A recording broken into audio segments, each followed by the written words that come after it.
Hello everybody and welcome back. Thank you very much for joining me.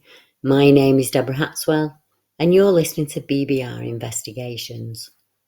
In the summer of 2023, Billy Morgan, who lives in the Carven area of Ireland, took a photograph of a strange structure he found in the woods.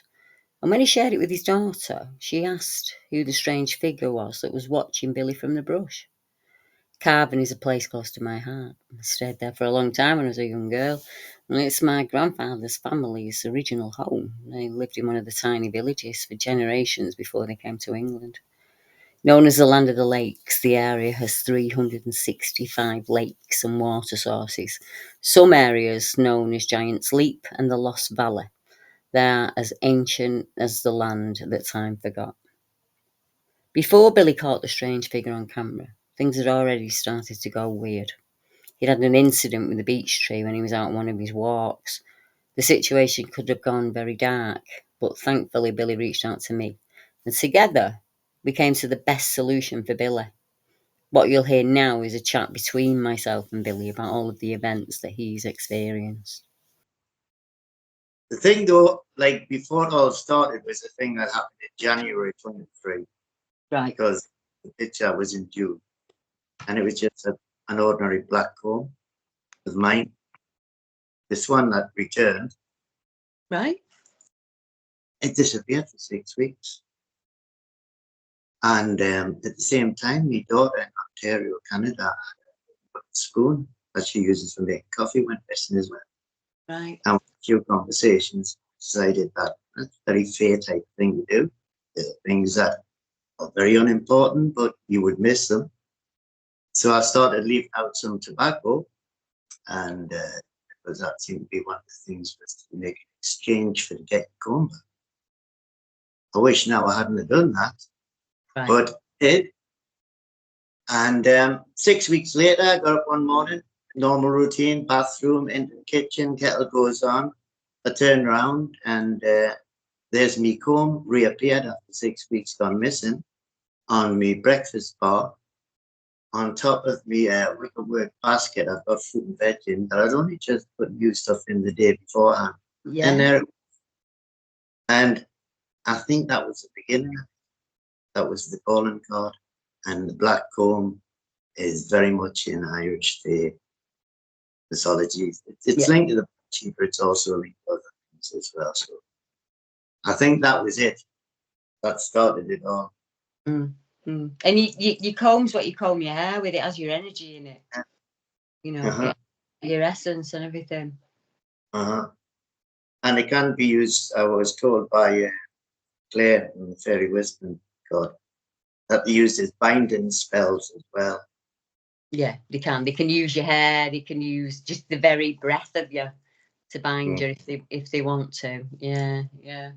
I think it starts for many people like that. They notice things missing around the home or from the garden, and you don't really put much thought into it until you suddenly realise that there's something tricky going on here, and I'm not imagining these things, you know. So where did it go from there for you, Billy?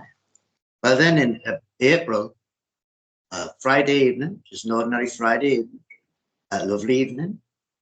I've been watching a football game on TV. I love the games of football. That's how I unwind. And I had a thought in my mind go to the entrance of the Royal School, which is about 150 yards across the road from where I live, and to go there tomorrow morning at 9 o'clock. And it came totally out of the blue. And so I wondered on it. And the next morning, I woke up early, and it was a lovely sunny morning. I thought I'd have a cup of coffee, and I'd pop across and what was all this about? That's when I get to the beech tree. That's at the entrance of the place. It was built in actually 1880. And I think this tree would have been planted at the time it was actually built. It's a big, massive beech tree, beautiful. And I put my hands on it, and I'm an electrical engineer. And I was getting a light charge through my fingers, coming down my arms, body, down to my legs, to my feet. Things went away. And that continued for about a few minutes. I checked around the base of the tree to see if there was any like armored cables or something that was a bit damaged or something. I was wondering, is this some electrical trickle? But it wasn't. And it lasted for a couple of minutes, and then it stopped. took my hands up. And I thought, well, maybe that's the reason I was sent to come over here this morning, you know what I mean? Yesterday. And I turned to walk out of the place because it's an entranceway. And behind us, about 150 yards on my right shoulder, I hear a tree knock. Right. A proper distinct tree knock. I'd heard it lots of times on different videos and shows. The hard baseball bat against the hard tree, pop sound. And I knew exactly where I was straight when I'm on the edge of Calvert Town here. There's a river here that goes in, actually goes under my apartment where I live. And I was very surprised at that. And for some reason, I gave it a little wave, as if to say, I hear you, right? And I turn to walk out, and as I get to the very gate, I hear another tree knock Right. to the, like 200 yards forward, equal to where I am, but about 100 yards up. Another pop. And so I give another wave as if to say, well, thanks again, you know what I mean? So I comes home. I've astral traveled since I was about 2021. And I came in and I just decided, actually, I wasn't going to meditate or anything. I just wanted to lie down because these things just all happen. Yeah, it's like your energy. As soon as I went to lie down, I started astral traveling. I saw the colors. I went through the lime greens. I went to red and purple. Then it goes into black. And then I'm in a tube feet first. And going faster, faster, faster. And then pop. And I'm out of a clearing that's covered in moss and grass. And there's a large log alongside, about 3 foot, 4 foot high. And I think I'm an orc, but I'm shown as me as I'm standing as a human being. And I walk into the center of this clearing, and I feel the presence of something really large against it, close to us, in front of us. But I can't see anything, but I'm sensing something big. And I put my hands open, open for this type of stance of peace. And I say, I come in peace, love, as an equal. I come and open my open hands. I come with 2 feet on the ground, like you. We are equal, we are the same. Yeah. My right hand on my heart. I said, my name's Billy. Who are you? And the reply I got was, we are the forgotten people. Right. And I gestured and went, say, let's go and sit on this log. And I sat down on the log with it, came with us. And as I sat down, it was on the left-hand side of us, very large. And as I sat on the log, I felt something on the right-hand side of us very large. In fact, I felt like the log was miles long. And there was hundreds of these people sitting on the log with us.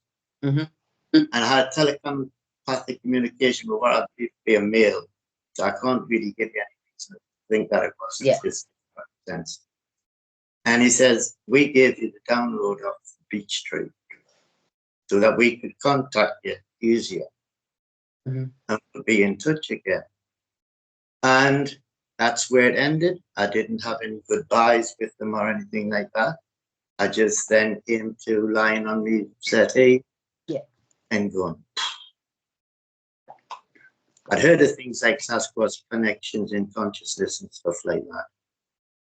But I'd obviously had some kind of connection there, and that's what happened. So that's what that is in the end. Research areas, that's a school, boarding school with lodgers. It's a private school, it's got security. Even though I heard the tree knocks there, and it would be an area just across the road with research. I can't be seen as a 62-year-old man wandering around with his kids sleeping at night. Teenagers. If they ask us the security, what are you doing here? For Bigfoot? Really? I wonder what the judge would say the next morning in court. So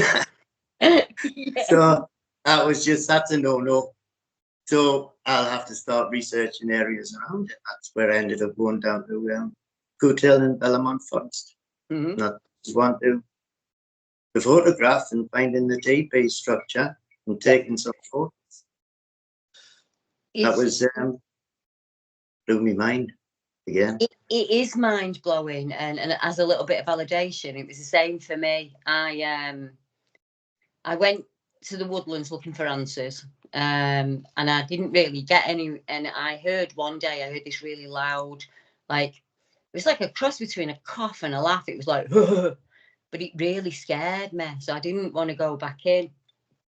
But they were on my mind a lot, really consciously on my mind. And I woke up one morning and there was a piece of tangerine quartz in my bed. And I don't know why, but I took it down to where I researched to the tree and I popped it into the tree. And I did a little bit of filming. And when I got back home, you can actually see like a blue orb flash from that tree. So I was still really frightened then, Billy. I hadn't really connected it to the Fae or any incidents I'd had as a kid. And that night I had the Serena dream, and very similar. I woke up on a log in beautiful forest, like an Irish forest, absolutely beautiful rainforest. And I stood up and I walked towards the clearing, and there's just, I say people because they were people, but they were hairy and they were just going about their everyday business. And I was too frightened. I didn't make it as far in as you. I was too frightened to step into the circle. And I looked to my side. Oh, she was beautiful. She was completely hair covered, but she was beautiful. And I don't just mean in looks. It was coming off her. Just the beauty. And she didn't speak. She just looked at me and she tapped at the side. And I was like, and she said, "You're not ready yet, but one day you will." And like you, I just came to. And thought I was going absolutely crazy. Because then things started happening around home. Didn't matter what woodland I went to. They can get you from just a tiny, get you is the wrong thing, but you get what I mean. As long as it's nature, they can tune into you.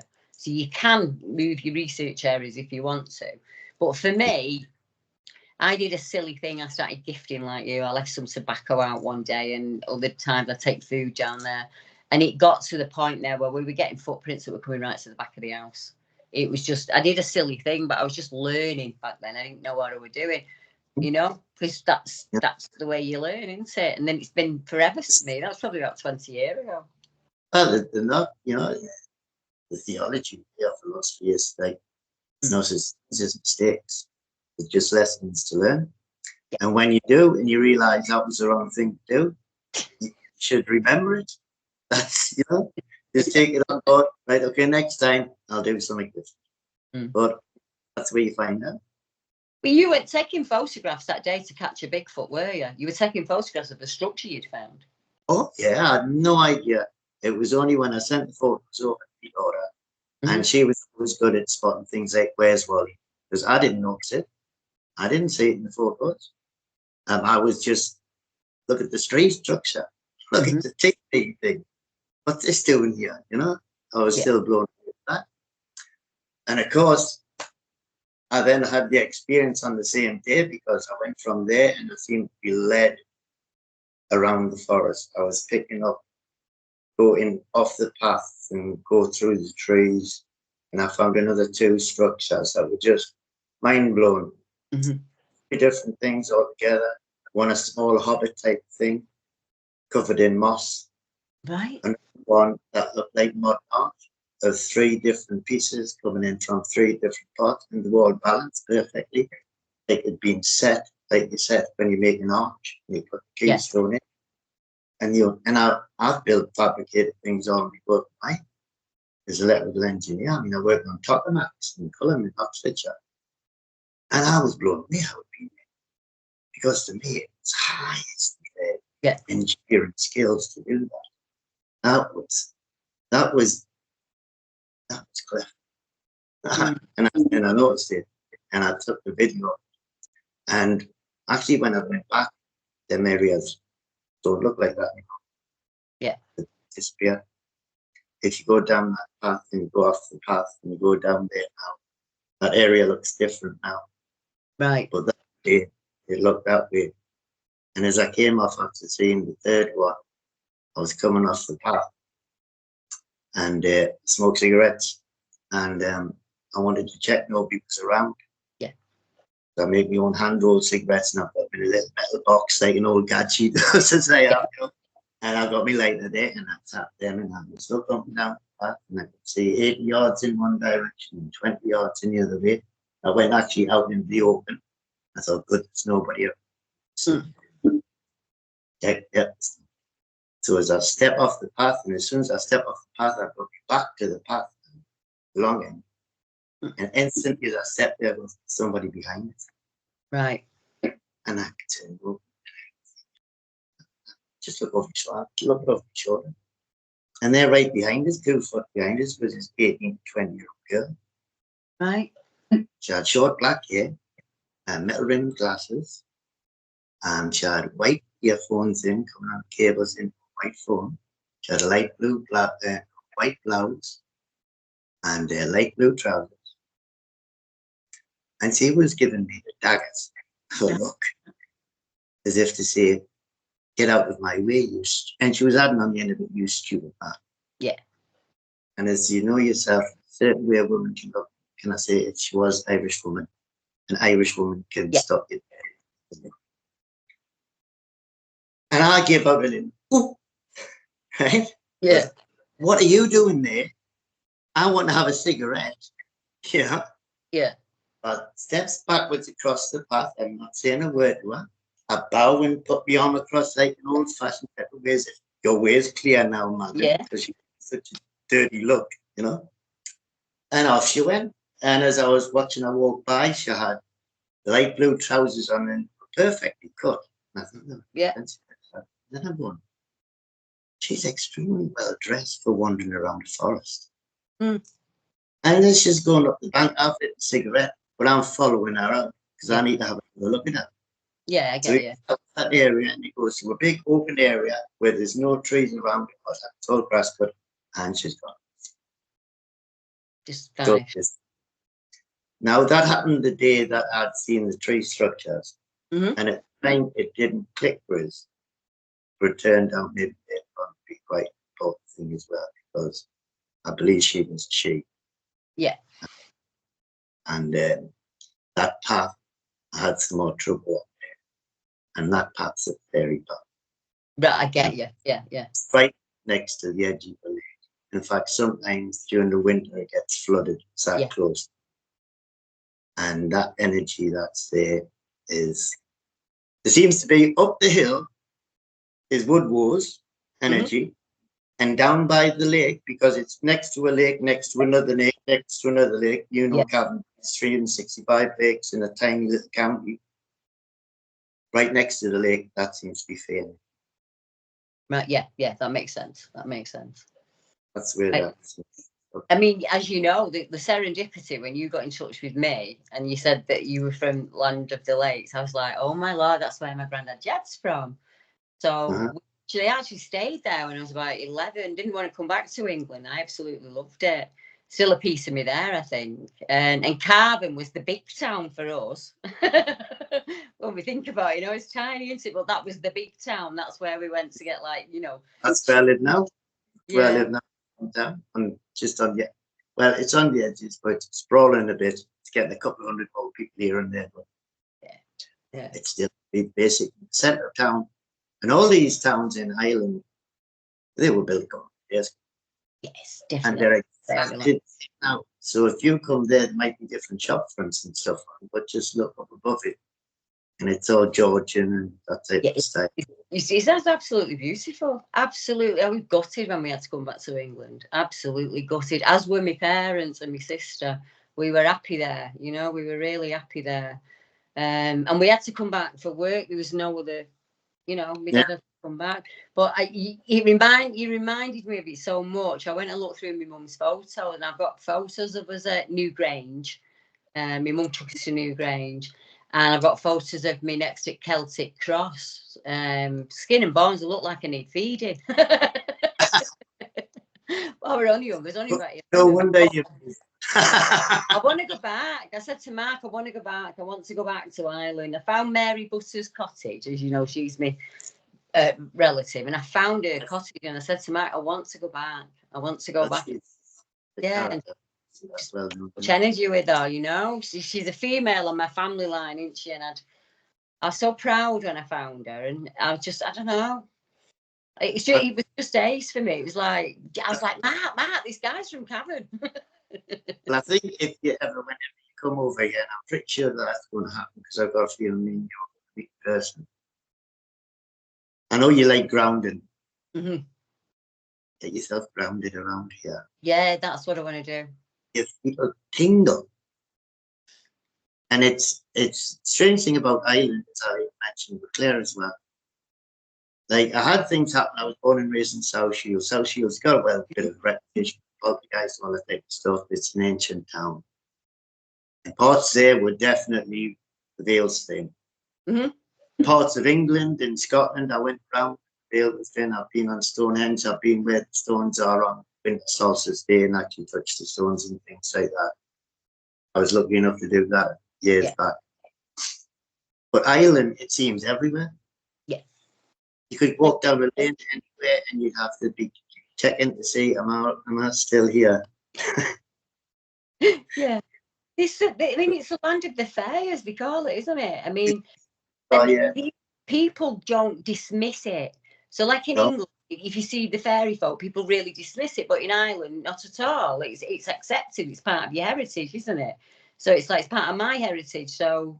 Well, there's a big drive on at the moment is to make sure that the heritage and the stories and what have you aren't lost. Because people like Eddie Lennon and Shauna Keys, just like you're a storyteller. The Shauna Keys that went around to thousands and thousands, and I mean thousands and thousands of years, repeat the same story, word for word, for thousands of years. Yeah. It wasn't changed, it wasn't all that. They're being lost in there, like older now, and people now got the technology, which is a lot of people are getting things recorded and audio tape and videotape because they need to be, because there mightn't be the next generation who will have the same amount of stories.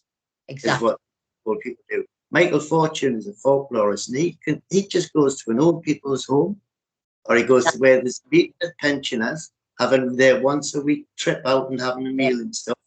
And he sits down there and he just says, tell us your stories. Yes. And it's straight from the horse's mouth of people that have had experiences, say, ghosts, all this type of stuff, telling you exactly it. And saying, my grandfather, he was taken away by the fairies. Do you know?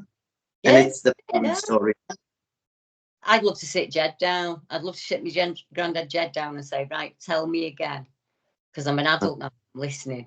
Yeah. Tell me again so that I can hand it down to my daughters and my grandson and tell him, you know. Because when you're a kid and your granddad's just going on with himself, it's just your granddad going on with himself, you know. Yeah. Tell me your stories again. I'm just waiting. I used to get spearmint chews off my granddad. And that's why I used to sit there and listen to him, because he bribed us with spearmint chews. Otherwise, I wouldn't have sat and listened to him. I was there for I'll take you to see your GGs, he used to say. I was arse mad. Yeah. So, but I don't know. I miss it. I really miss it. It's part of me. And I want to go back and revisit again. And I want to do it with Mark. And I want to ground myself on that ground. I want to tune in and like, right, what's my next step? You know, because I'm due a download. People don't understand when you say that.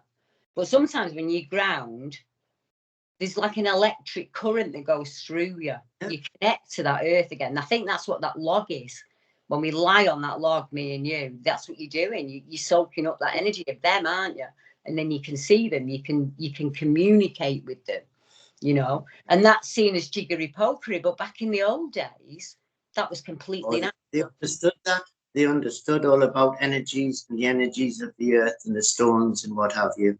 And that's why it was off an old beech tree. Yeah. The feminine side of, you know, everything and stuff like that, which a few fellas might get upset, but it's the feminine side of all of this that is the real connection. It was the goddesses, it's the women who were the priestesses talking, and the wise women of the areas that solved everybody's problems and helped them as best you could, for nothing in return. Yeah, exactly that, for nothing in return. I'd have been on the stake, wouldn't I, back then? I'd have been a witch. I'd have been seen as a witch kind of thing back then, you know. But what I do is completely natural, and we all do it. So like when you open yourself up as a person, people sit down and they tell you their story. Yeah. And like that's the reward. It's that exchange of energy, you know. And they think about you in times. I know I've had witnesses get in touch with me 10 years later and say, "You're on my mind, Deb. You're in my energy. You know, how are you doing?" And it's lovely to hear from them because it's nice to see how far they've come. Yeah. From from that stage. You're in the confusion part, and I'm still there. What do we do now? How do we progress this relationship without it taking over? How do we do that? No, I couldn't really say, but situations changed, and you learn lessons as you go along by it. Because what happened from then onwards was things took a turn for the dark, and the she came full blast at us. Back in August, with my daughter who had come back from Canada to show her the TP and show her the stuff. And we went there and we found the TP, and then we went looking for the other two structures, which would own more towards, which would be down by the lakeside. And I couldn't find them. And we walked around for an hour and a half in the area where it had been. And I'm going, it doesn't even look the same now. What's going on? I might have lost my mind. This looked totally different 2 months ago when I was here. Yeah. And I was taking, this changed. And I ended up on the path. And down by the lake, about 50 yards away, I'd seen that young lady. And all of a sudden, I'm overtaken, and it was a distinct sensation. It's a hand on the top of your head, cold and bony hand. Goes down your skull, down your neck, down your spine. Goes down your legs, all the way to your feet. And as it goes down, it just racks everything, pain and upset. Head aches, sweat profusely, jaw locked, couldn't swallow, chest in a clamp, stomach, intestines twisted, legs, as it got to the legs, my legs buckled in, hands and knees, and I think I'm going to projectile vomit and come flying up the other way as well at the same time. And I didn't want to do that in front of my daughter. Yes, I staggered off the path, and I dropped my trousers, did that part, didn't vomit. Staggered back up again, came back up the path. Daughter says, "You look terrible." Yeah. Well, I says, "Just get out of this area. Let's just keep walking." I walked out. It's about 50 yards out into the open area. It took maybe a couple of minutes to do that because I was like staggering a bit. Because I had been in a hell of a bad way. I mean, I was in a real bad way. And by the time I got the engine, 5 minutes later, it all lifted. It had all gone. Yeah. Got out the area. And then things progressed back in the house, which obviously we had all started with home. And I was seeing just edges of things at the other end. Just edges, things always by the time you looked at them, they'd gone. Yeah. One night particular, there seemed to be a lot of them around, a lot more. It's only just one or two, now there seem to be several. Then I saw them in my bedroom as well. I hadn't seen them before, and I thought, oh, bedroom's a small bedroom. I'll have to go back to the sitting room, kitchen area. I need a bit of room for this. Because I was thinking, they're going to materialize. Here we go. Now, by that time, I'd got a hold of a bit of iron. So I'll show you this. Yeah, you got your iron. I'm yo. And so it didn't materialize that night. But let me think here and get this right. Yeah. It was about the end of September. And I'm just sitting, doing nothing particular. I don't think I'm watching anything paranormal or anything at all. Could be again watching a game of football, and it's cold hand on the top of my head, down the neck. It gets to my chest and it stops there. And it clamps, and it clamps, and I think I'm having a heart attack or stroke of some kind. I collapse forward. And I would go to a Tibetan Buddhist type of chant of protection for health and stuff. I couldn't even get words out of my mind. It was an intense sensation. And my left fingers fell on my right wrist and under my pulse. And I couldn't think or anything, but I could hear and feel the pulse in my brain going boom, boom, boom. Totally normal. And my body was telling us, this isn't real. You're not having it. This is the fear putting on the glamour. This is what they can do. And into research I looked afterwards, over till about 1900 in Ireland, the stroke was called the fairy stroke because it's what they do. Put the glimmer on you. Yeah, and honestly, God, that died. If I hadn't have had the pulse and you could convince yourself that we were actually able to do that to you, I think you were going to have a stroke or a heart attack and they could work. But because I knew that was then fake, all I was saying in my mind from then on was relax. This is it'll pass. Yes, this will pass. And 5 or 10 minutes later, it passed. Yeah. But that freaked us out that they'd come in my own house as well and done that. That's too much. Yeah, that is too much. I was raging. I thought that's bullying to me, and I really react badly to bullying and intimidation. And that's what I thought. Like that, Billy. So it was the messages I was sending to you at the time.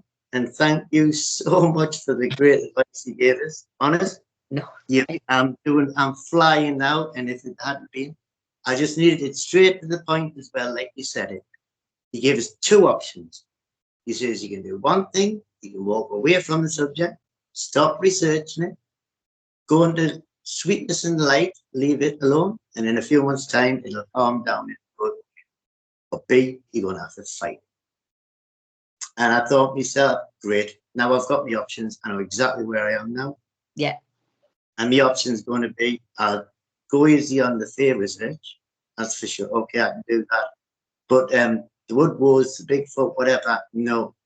All my interactions with them were beautiful.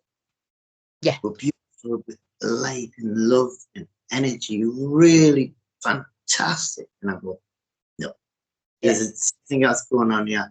But if they come again, I'll fight. But I hadn't a clue how I was going to fight them, you know? And you just, it's something in here, isn't it? You know what you need to do. Yeah, but I'd say, because where do I go? What they're trying to do? You know, am I supposed to like run out of the house and not live here? Many years ago, I had that type of fear put on us in the house and stuff like that. And that was and it was just like, I'm not going there again. We've done that fight long time ago. Yeah. Right? That's the young folk. And I don't care how it turns out, but I'm fighting. If you've kicked my front door in, right? I'm fighting. Yeah, that's all you can do. Uh-huh. That's all you can do, isn't it? You've got to do what's best for you. Yeah. I could have done the other thing, I guess, you know, which was walk away from it all, and I wouldn't be doing this now, talking to you and all that type of stuff, and all the other experiences I had. So no, it was. What if the woodwolves in that area are keeping something at bay? It's clearly something ancient that's feeding off energy and dark energy at that. What if they're there as a barrier to that? You see? Do you get what I'm saying? Trying to keep. I think, personally speaking, that's along the lines of the energy I think now is going. I was feeling that there was a battle there between them. And they seemed to be moving up and down the hill as to who was on top at the time. Now, I know that sounds all crazy and stuff, but I'm afraid to say, researching Bigfoot, woodwolves and stuff in Ireland, you have to take on board 100%. The Fae are there. The Fae are immensely strong. They've been there long before us. They're established. They know what they're doing. And you have to take it on board. So now onwards, every time I go out research, I've always got a lump of iron with us in the pocket. Yeah. I'm always prepared that if some thing manifests and what have you in front of us, that's the thing that can do the most damage. Yeah. And they will be able to harm us or take us away because I'm got iron. Because there's always been this negative approach by them. I don't like it. Yeah. And I had experience with them as well, involving with iron, and I know for a fact that it is. So after that happened, so it was a case of, I even went back up on out the site. I was checking my dates and what have you for when I was going out and talk to you. And I even went back out on the site. I didn't go down by the lakeside, though. I went up the hill and I went up to the TP structures and up further there. And in fact, for about 100 yards, I was getting there. Parallel. I was walking along the path and I heard this footsteps going the same with me. Mhm. But I was walking on a gravel path and this was a swishing of grass because it's early October and the grass is quite high and stuff there. And I stopped and it stops. And then I start walking again and I'm giving it the side eye to look over if I can see anything, you know what I mean, as I'm walking along. And I can't, but I can hear the steps. And I stop again. And then I walk about 10 yards just looking into it and going, you know, as I'm walking along, like, and then I stop and it goes like, oh goodness, I can hear you. Yeah. Because it's about 30 yards to the tree line and it's just scrub grass, maybe 3 foot, a few little bushes, but if there's something, just show yourself to us, you know what I mean? Mm. Just me and you here. Right? I can handle it. Just Make it easy for me. and I thought it might happen, but it didn't. No, And, it's always on terms. Yeah, and then I walked on and it was gone. So, but it must have been a week or so after that. I'm sitting in the house one evening. I think it was about 9, half 9. And it starts again. Mm. It's hands up there. And by the time I got to the back of the skull, I grabbed a hold of the iron that I had in my right hand. I jumped up. I was swearing. Yeah. I was calling them all the effing C's. Yeah. And I ran up and I ran down the coffee table and I started running. I don't know where I was running. I wasn't running out the door. I was running to attack something, but I couldn't see anything. Yeah. And I don't know whether I blinked or what happened. And then I'm not in the sitting room anymore. I'm in an area that's all light grey. It's like colour washed grey. Mm-hmm. I'm standing there just as myself with the iron zero in my right hand. And in front of us are 4 pure dark black, about the size of baseballs, circles, like corners, square, but not quite perfect. And the edges weren't clean like a baseball would be, like smoky type stuff. But it seemed to be a little bit of smoky type stuff. Yeah, heard you. And I'm going, what am I doing here? What's going on? I have no idea what has just happened. And then up to my right hand side comes all I can describe him as a warrior, silver. He was about 6 foot 9. He was dressed in stuff that would be like fighting or pre that. He wasn't wearing armor or anything. So he had a wooden shield on his right forearm, and he had a massive big sword in his right hand, and it was shining silver, and he was all silver, except for his beard, which was short beard, and his long hair, which was golden yellow. Mm-hmm. And he seemed to be roaring, but I couldn't hear anything come out. I couldn't hear any. There was no noise or anything.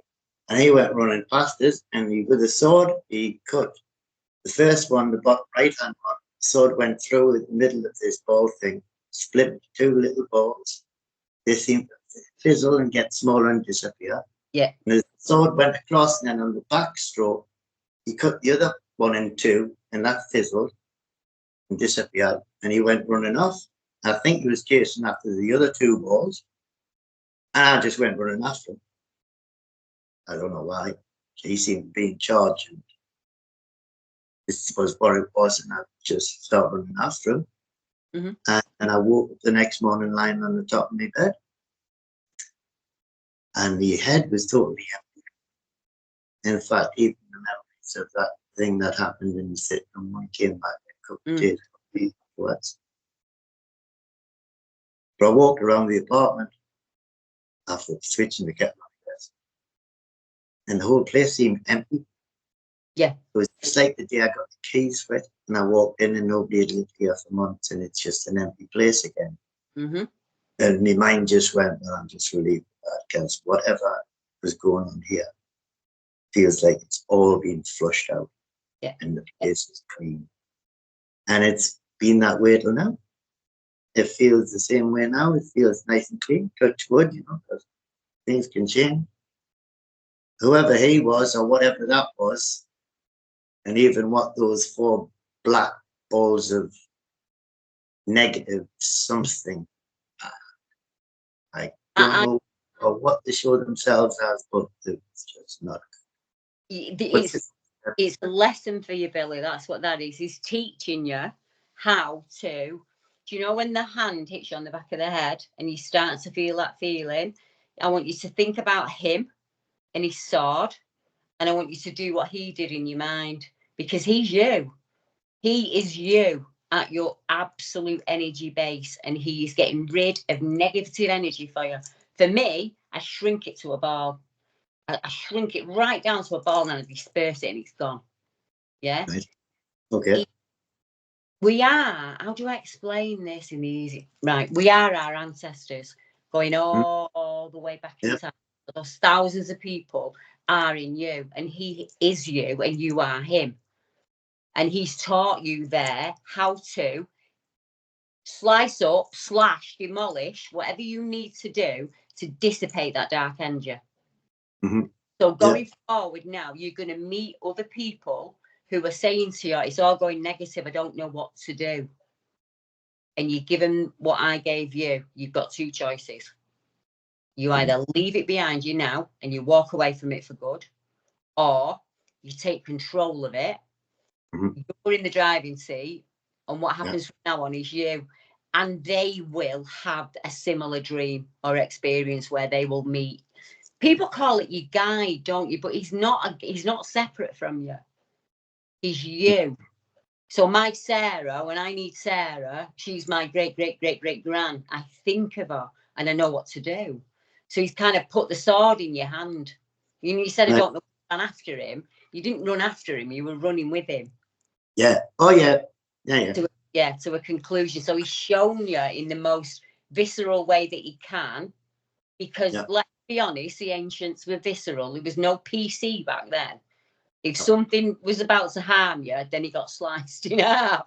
And that's the attitude. That's how it was. Yeah, you've got to meet them as an equal and not as a victim. The minute you start to act like a victim, that is what you become. Yeah. So I was not going to be a victim. No.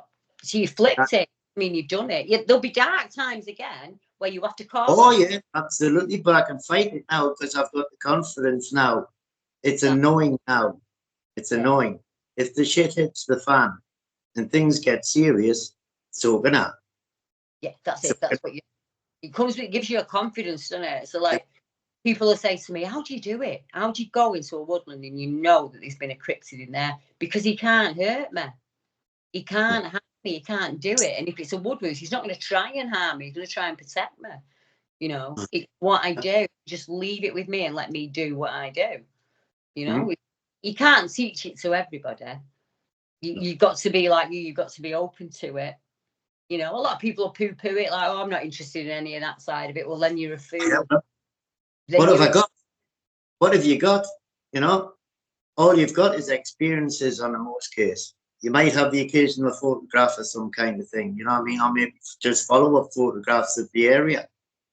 So you never have it at the time, you know, and it could be that, and just, I guess, try and ignore it all and just walk away and walk past it and just go back to living in a 2D world.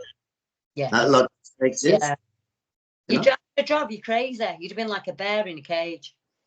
But since then, things have happened and I've had some good experiences. I mean, April of this year, I had a weird one. So I wake up in the middle of the night. It turns out to be it's 3:15 in the morning. It's always that time for me. Right. But I'm also a 62-year-old guy, so I tend to wake up in the middle of the night. Sorry. So I'm waking up and I hear a noise, what sounds like the apartment below us, because, like I said, the apartment block is built over the River Pottle in County Cavan. And there's a young girl that lives in the apartment, what happens to one better apartment. And it's about 3:15 in the morning, so I find that out later. And the sound of a young lass. Now, she seems like almost hysterical. I don't know whether she's laughing, crying, or what's going on. And her voice is going up and down, and it's woke us up.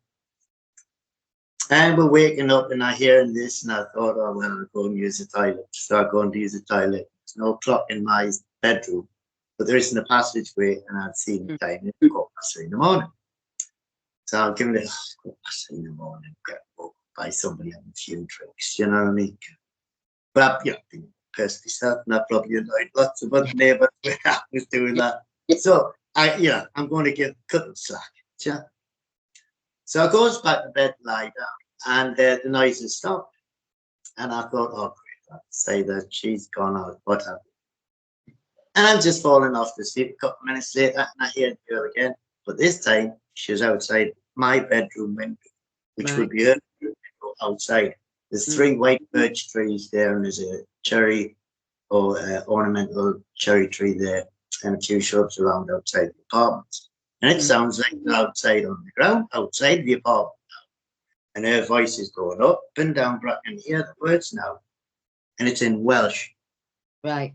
She's speaking and it's a very strong Welsh accent, speaking Welsh, and it's in rhyme.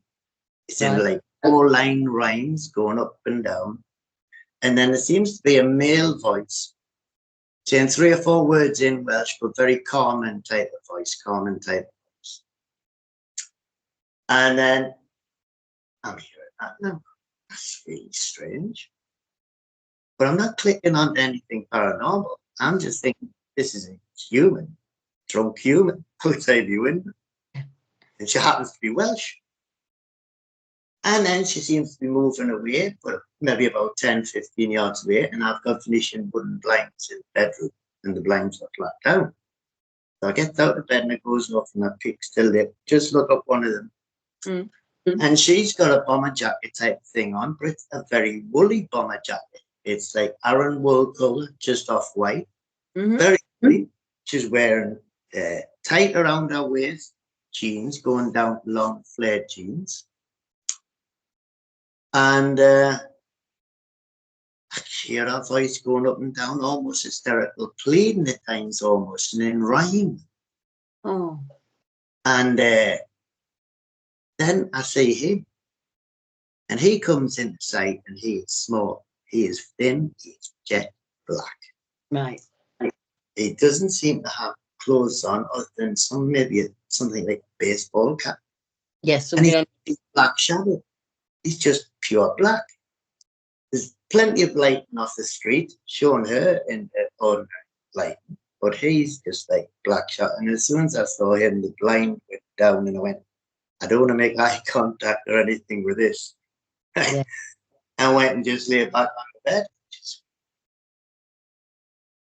What happened there? But I didn't really think anything of it till just a couple of weeks ago, and I got in touch with Claire Casey and mentioned it to her about hearing these, what I'd come to believe is fate. And I talked to her about it. And she said, because I live on the river, that's a pathway for the fate. And all I've just heard is because I can hear and see them. Yes. Seemingly, it was just for me because obviously her in the apartment below didn't hear all of that stuff. All this audio thing that happened in this room was just for me to see and hear. It was just using the waterways as a path. Yeah, and I could overhear the conversation going on. Waters in my old house where I used to live, the runoff ran underneath it, we should have a sub pump. So when you get running water, moving water of anything, it energizes. It's an energy. I was actually speaking to somebody about it yesterday. They went and had a look at our falconberry for me, and I mentioned that each time the creature had been seen there, it was seen running off into the North Woods. So she went to the North Woods farm. It was a couple who went out there, and she said it's very swampy in there, Deb. I didn't realise. And I said, that's strange, because I think it was only last year or year before. A chap asked me if I understood that dogmen were aquakinetic, so they could influence water in one way or another. And I said, no, I didn't. So very similar to the Fae, where they can use the element to appear to get whatever they want. because we have this vision of fairies being like Tinkerbell. They're nothing like that. Some of them are damn right evil. Some, because that's what they are, you know. There's bad and good in all beings. And some they are this big, and some are 7 foot tall and completely covered in hair. You know, it's in the written law, isn't it? Yeah, in the old law. They began. I can't pronounce it, Billy, but in Irish it began with a G, and it spoke as gelt, but it was spelt very, very differently. Yeah, and it was a hairy man of the woods, and I've never been able to find it since. I found it in an old. Called a Gurgok. That might be right. Let me write. I think it's Gaugach. Gurgok. Now, pronunciation. There's 4 different kinds of Irish pronunciation for the 4 provinces. So whatever you say it, however you say it, you're probably going to pronounce it wrong. But don't worry about that. You know what I mean? He's supposed to be a wild, but he is a fake. He would be part of the sheep. So they would, if you're looking at fairy folklore, all that type of thing, they're all considered as all part of the same, under the same branch of same, but different creatures. Other beings. Things, you know. But so with the thing with mine, I think, and this is with obviously with the Irish sheep, is they look like us, and they can be the same size as us, and it's only that way because last month I had a chance to meet a guy called Barry Fitzgerald. I don't know if you've heard. He's heard of you. Actually, I'm in contact with him quite a bit. He's in Spain at the moment, and he sent us a thing, and he says he has some really good information you want to use as a research part of the inquiries. And he sent me a link to your page, the map, and I says, Barry, I'm pleased to say I'm already on the map. And I know Deborah well, and she was one who gave us the great advice. And so he came out to see my site. I got in touch with him, and he's a lovely guy, and he's really wise, and he feels energy tremendously well. And went out there, and he classes it all as phenomenal, whether it's woodwalls or whether it's fairs, also. And he goes, all the phenomena here, he says, it's on the edge of the tree line. I know it's there. It knows out there. And I know it's there. So it's just backed off. And I says, I can understand all that there. So we're driving back. And the plan was somewhere along the line to sit down, have a cup of tea, and a chit chat. So as we're driving along, Barry's telling us a story about the stray sod, which is a story in Irish fable stuff, which is very much like pixie led. You go somewhere, all of a sudden you're lost. You can't find your way out of the place. You're there for hours, days, years, you know. Yes. And he's telling us the story about that. And about 2 miles further along the road, up on the left-hand side, comes a pub called Stray Sod. And Barry goes, come on, we'll have to stop in here for a cup of tea. He says, that's a sign. So he goes into the Stray Sod. And he goes and sits down at a bench. He's at one side, I'm at another. And we're keeping our voice down low because we're talking about paranormal and all kinds of stuff. And there's only a few people in the bar. And after about 5 minutes, the tea and coffee's arrived, and he leans forward and he goes, there's a guy at the bar who's been giving you the daggers of looks since you walked in. Right. Because he hates you. Now, I didn't click on it first what he was meaning by it. But Barry was pointing out because Barry would know because he's met him. He's going, that's one of the sheep. Right. And anyway, I said, no idea why he's doing that to us. And to be honest, I've been here 34 years. No, I've been here 34 years and England. I've never had any black. They've always been really beautiful and welcoming to me. Hats off to them.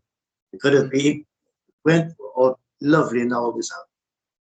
So, I don't do anything. I don't care. Somebody doesn't like it. Right? So that's a you problem. That's his problem, you know what I mean? Like, so I'm not getting leave, you know what I mean? So we'll have a cup of tea and we'll leave. And the next day I messaged him and I says, Barry, lovely to meet you and all that type of stuff yesterday. and a great chat we had and stuff, and really enjoyed it. Hope that happens again sometime. And he replies back, he says, "Can I ask you a question?" I says, "Gus, can I ask you a question?" He says, "When you were in there," he says, "did you have any protection on you?" And I know what he's mean. He wasn't being like Pat Conn. I was going, No. "Barry, I'm coming out on an investigation site with you. Of course, I've got a lump of iron in my pocket because Barry's been saying this for years and years. It's an Irish tradition, wear iron, cast iron, wrought iron, it doesn't matter." Yeah. And he says, "So that's why the guy was hating you. It is because he knew you had that iron." I says, "I'm pleased because I've slept with that piece of iron under my pillow for a year. I've impregnated, I've told it that it's to look after me or my family, and it understands who it's to look after, to use. And I'm pleased you really hated it." Yeah, exactly that. Because he couldn't. Did he get any? And he looked like late 60s, early 70s. Probably about 5'5" tall, very weathered, like a farmer or a farmhand type of complexion. Shirt is a work shirt type thing, and the trousers were 20 or 30 years ago would have been a suit trousers, and I know that. And I didn't see whether he had wellies or boots on. I couldn't see that side. But totally just an ordinary guy. You wouldn't have known anything. And Eddie Lenahan even says, when he was talking to a guy at the fair, he says, "Well, what do they look like?" He says, "Look just like you." Yeah, just like you and me. And if they can do that, They can be whatever. I'm messing with it as you're talking to me. I have Jed's starboard light, so I can always find my way home if I get lost in the woods. And I have a tiny, tiny fairy cup, Billy, because I was taught never to drink with the fae or feed. So I have my own little cup. just, don't take anything off them. yeah, I have that on my cladder one that got me. So he said that's my protection. But I have a routine that I go through before I go out. And I have a routine that I go through before I come back to the house. And I kind of have a routine that I do morning and night as well, just because this is my safe space. I don't want stuff going on here all the time. I've got enough of that going out. So this is my safe place. So I make sure that I put those boundaries in all of the time. I need to message Barry. I've actually got it wrote down in my diary. I keep meaning to message him. I'd love to get on camera with him. Do you fancy jumping on if we can get a bit of a three-way going and we'll all have a natter about the fair? I think he's in Spain at the moment. I think he's due back tomorrow, maybe. I think it's just about. She's there with Steve Mira. Steve is. I hope you enjoyed that as much as I did. And if you enjoy chats like this, you can find me every week at the same time on the same day on your favourite podcast site or over on YouTube. If you want to see the image that Billy's talking about, I've added a link in the description below for you. So I will be back on the same day at the same time with more from the BBR case files. Good night, everyone.